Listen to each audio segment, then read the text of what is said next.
Assalamualaikum warahmatullahi wabarakatuh. Izin memperkenalkan diri, Taruna Politeknik Imigrasi tingkat 3, nama Michael Fernando dari kelas Hukum Keimigrasian D. Pada kesempatan kali ini, saya akan menjelaskan materi dari book chapter yang berjudul Pelaksanaan Kebijakan Selektif pada Tempat Pemeriksaan Imigrasi. Poin-poin yang pertama adalah 1. Latar belakang, 2. Tempat pemeriksaan imigrasi, 3. Kaitan antara tempat pemeriksaan imigrasi dengan kebijakan selektif, dan 4. Saran. Yang pertama, latar belakang. Sejak tahun 1945, Indonesia merupakan negara merdeka yang sudah diakui kedaulatannya oleh dunia. Salah satu cara dengan menegakkan kedaulatan negara, terutama keamanan negara, serta masyarakatnya. Adapun indikator dari tegaknya kedaulatan negara melalui keamanan negara adalah keimigrasian yang memiliki wewenang terhadap perlintasan orang, baik masuk ke wilayah Indonesia ataupun keluar dari wilayah Indonesia. Imigrasi dalam Undang-Undang Nomor 6 Tahun 2011 tentang keimigrasian memiliki tanggung jawab dan wewenang. Salah satunya adalah melaksanakan kebijakan selektif, di mana kebijakan ini menitikberatkan pada seleksi siapa saja yang dapat masuk ke wilayah Indonesia dengan indikator bahwa keberadaannya di Indonesia tidak membahayakan keamanan masyarakat dan negara, serta membawa dampak positif bagi Indonesia. Kebijakan selektif ini dilakukan pada tempat pemeriksaan keimigrasian, yang dianalogikan sebagai pintu gerbang negara. Dalam Undang-Undang Nomor 6 Tahun 2011 tentang keimigrasian, terdapat 4 jenis tempat pemeriksaan imigrasi, yakni di pelabuhan laut, bandar udara, pos lintas batas, atau tempat lain sebagai tempat masuk dan keluar wilayah Indonesia. Fungsi keimigrasian di TPI adalah untuk menjamin bahwa setiap orang yang keluar masuk wilayah Indonesia, baik WNI atau WNA, memiliki dokumen perjalanan yang sah dan masih berlaku. Imigrasi di TPI juga harus memastikan bahwa semua orang yang melintas tidak dalam keadaan dilarang untuk masuk atau keluar wilayah Indonesia. Yang membedakan pemeriksaan keimigrasian bagi warga negara asing dan warga negara Indonesia adalah bentuk pemeriksaan keimigrasian antara WNI dan WNA tidak jauh berbeda, baik saat keberangkatan maupun kedatangan.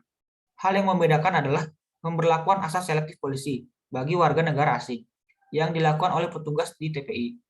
Selain itu, warga negara asing dan warga negara Indonesia juga diperiksa kelengkapan dokumen perjalanan yang tentunya sah dan masih berlaku. Hal tersebut memastikan warga negara asing yang masuk ke wilayah Indonesia tidak memberikan kerugian atau ancaman bagi Indonesia itu sendiri. 2. Tempat pemeriksaan imigrasi. Tempat pemeriksaan imigrasi di Indonesia saat ini berjumlah 182, yang terdiri dari 90 TPI pelabuhan laut, 37 bandar udara, 11 pos lintas batas internasional, dan 44 pos lintas batas tradisional. Tempat pemeriksaan keimigrasian melakukan fungsi keamanan negara, di mana pejabat imigrasi yang ada di tempat pemeriksaan imigrasi melakukan seleksi terhadap orang asing yang ingin datang ke Indonesia dengan kriteria sebagaimana disebutkan oleh peraturan perundang-undangan. Subjek pemeriksaan dari tempat pemeriksaan imigrasi adalah setiap orang, dalam hal ini warga negara asing maupun warga negara Indonesia, sebagaimana dijelaskan oleh Undang-Undang Nomor 6 Tahun 2011, wajib melewati tempat pemeriksaan keimigrasian, baik pada saat masuk atau keluar dari wilayah Indonesia. Selanjutnya, subjek pemeriksaan dari tempat pemeriksaan imigrasi adalah alat angkut. Adapun yang dimaksud dengan alat angkut yaitu kapal laut, pesawat udara, atau sarana transportasi lain, baik untuk mengangkut orang ataupun barang. Pejabat imigrasi dapat melakukan penolakan keberangkatan terhadap orang asing yang masih tersangkut urusan hukum di Indonesia dan terhadap warga negara Indonesia yang masuk dalam red notice ataupun diduga sebagai korban perdagangan orang. Pejabat imigrasi dapat melakukan penolakan masuk terhadap warga negara asing dikarenakan nama warga negara asing tersebut masuk dalam daftar penangkalan, tidak memiliki dokumen perjalanan yang sah, menggunakan dokumen perjalanan maupun dokumen keimigrasian yang palsu atau dipalsukan. Pejabat imigrasi dapat memberikan tanda masuk atau tanda keluar bagi warga negara asing ataupun warga negara Indonesia yang telah memenuhi persyaratan sebagaimana yang telah diatur dalam Undang-Undang Nomor 6 Tahun 2011. Untuk warga Indonesia, penolakan keluar atau keberangkatan dilakukan apabila yang bersangkutan merupakan buronan atau masuk dalam daftar pencarian orang yang kemudian namanya dimintakan kepada Direktorat Jenderal Imigrasi untuk dilakukan pencegahan keluar karena masalah hukum yang sedang menjeratnya. Warga negara Indonesia yang diduga akan dijadikan korban perdagangan orang dapat ditolak keluar atau keberangkatannya. Hal tersebut merupakan upaya petugas imigrasi dalam melakukan pencegahan kejahatan transnasional terorganisasi, terutama dalam melindungi warga negara Indonesia.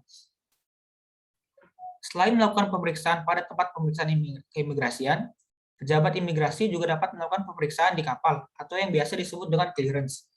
Clearance adalah suatu kegiatan pemeriksaan dokumen perjalanan alat angkut di dalam kapal yang sedang bersandar di pelabuhan atau sedang berada di tengah perairan Indonesia.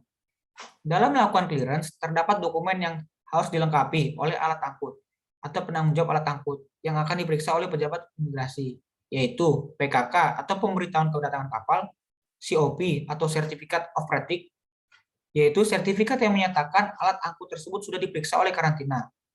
Berikutnya ada last line of port atau 10 pelabuhan terakhir yang dikunjungi oleh alat angkut tersebut. Selanjutnya, IMO Crewlist atau daftar awak alat angkut yang terdaftar di International Maritime Organization. Dan yang terakhir adalah PCC atau Port Clearance Certificate, yaitu sertifikat yang dikeluarkan oleh pelabuhan negara sebelumnya yang berisikan pelabuhan yang akan dituju selanjutnya. Kaitan antara tempat pemeriksaan imigrasi dengan kebijakan selektif. Tujuan dari penerapan kebijakan selektif adalah mengurangi atau bahkan menghilangkan pengaruh negatif yang dibawa oleh orang asing masuk ke Indonesia. Penyeleksian warga negara asing yang masuk ke wilayah Indonesia merupakan salah satu upaya untuk mencegah dampak negatif yang timbul dari adanya orang asing di wilayah Indonesia. Karena warga negara asing yang berasal dari negaranya belum tentu akan membawa dampak atau manfaat baik pada saat berada di Indonesia. Maka, selective policy diperlukan dalam menyaring warga negara asing yang sesuai dengan peraturan perundang-undangan yang berlaku. Elemen penting dalam pelaksanaan kebijakan selective policy. Security approach atau keamanan. Berkaitan dengan keamanan manusia. Human security, yaitu warga negara Indonesia bahwa pelaksanaan pemeriksaan di tempat pemeriksaan keimigrasian dengan selective policy merupakan salah satu upaya perlindungan terhadap keamanan warga negara Indonesia terhadap ancaman yang dibawa oleh warga negara asing dari luar warga negara Indonesia. Yang kedua adalah prosperity approach atau kesejahteraan. Datangnya orang asing memberikan distribusi terhadap perekonomian negara Indonesia dengan membayar visa dan izin tinggal pada saat di Indonesia, yang selanjutnya akan menjadi pemasukan negara bukan pajak atau yang disebut dengan PNBP. Sebagaimana salah satu fungsi keimigrasian, yaitu fasilitator pembangunan kesejahteraan masyarakat yang dalam pelaksanaannya mempermudah masyarakat dalam mencapai kesejahteraan. Adanya selective policy ini berkaitan dengan fungsi di mana orang asing yang dapat membawa kesejahteraan sebagaimana dijelaskan di atas dapat masuk ke wilayah Indonesia sesuai dengan ketentuan perundang-undangan. Pelaksanaan selective policy ini selain berdasarkan pada dasar hukum yang telah ditetapkan, perlu adanya integritas serta kemampuan yang mumpuni dari para pejabat imigrasi untuk mengimplementasikan selective policy. Hal tersebut dapat dilakukan dengan adanya pengembangan keahlian teknis keimigrasian, terutama di tempat pemeriksaan imigrasi, baik yang disediakan oleh pemerintah maupun hasil kerjasama Indonesia dengan negara lain, seperti Indonesia dengan Australia, yang melakukan kerjasama mengenai dokumen fraud. Hal tersebut dapat meningkatkan kemampuan teknis pejabat imigrasi, terutama di tempat pemeriksaan keimigrasian, yang mendeteksi dokumen perjalanan palsu atau dipalsukan. Selanjutnya ada peningkatan sistem informasi manajemen keimigrasian. Masih banyaknya kelemahan pada SIMKIM yang ada di tempat pemeriksaan imigrasi membuat pelayanan tidak dilakukan secara maksimal dan tingkat pemeriksaan keamanan yang rendah, terutama apabila terjadi server down. Data yang ada pada SIMKIM tidak dapat diakses, sehingga memperlambat kerja pada tempat pemeriksaan keimigrasian, terutama pada daftar cekal yang ada pada SIMKIM. Saran yang dapat diberikan kepada para pengambil kebijakan di bidang keimigrasian untuk dapat meningkatkan sarana dan prasarana yang ada di tempat pemeriksaan keimigrasian di seluruh wilayah Indonesia agar sesuai dengan standar internasional. Selanjutnya, adanya peningkatan integritas dari para petugas untuk lebih memiliki sikap yang tegas, jujur, dan berwibawa dalam melakukan kebijakan selektif terhadap warga negara asing yang ingin masuk ke wilayah Indonesia karena sudah merupakan wewenang dan tanggung jawab imigrasi dalam melakukan hal tersebut. Yang kedua, mengingat semakin berkembangnya zaman disertai dengan meningkatnya modus kejahatan, terutama dalam hal kejahatan transnasional terorganisasi, diperlukan adanya sinergitas antara masyarakat dan pemerintah, khususnya imigrasi dalam melakukan fungsi keimigrasian, terutama yang menyangkut dengan keamanan bagi warga negara Indonesia agar dapat terwujudnya Indonesia yang aman serta imigrasi yang profesional. Sekian paparan materi yang dapat kami sampaikan. Terima kasih. Mohon maaf bila terjadi kesalahan. Assalamualaikum warahmatullahi wabarakatuh.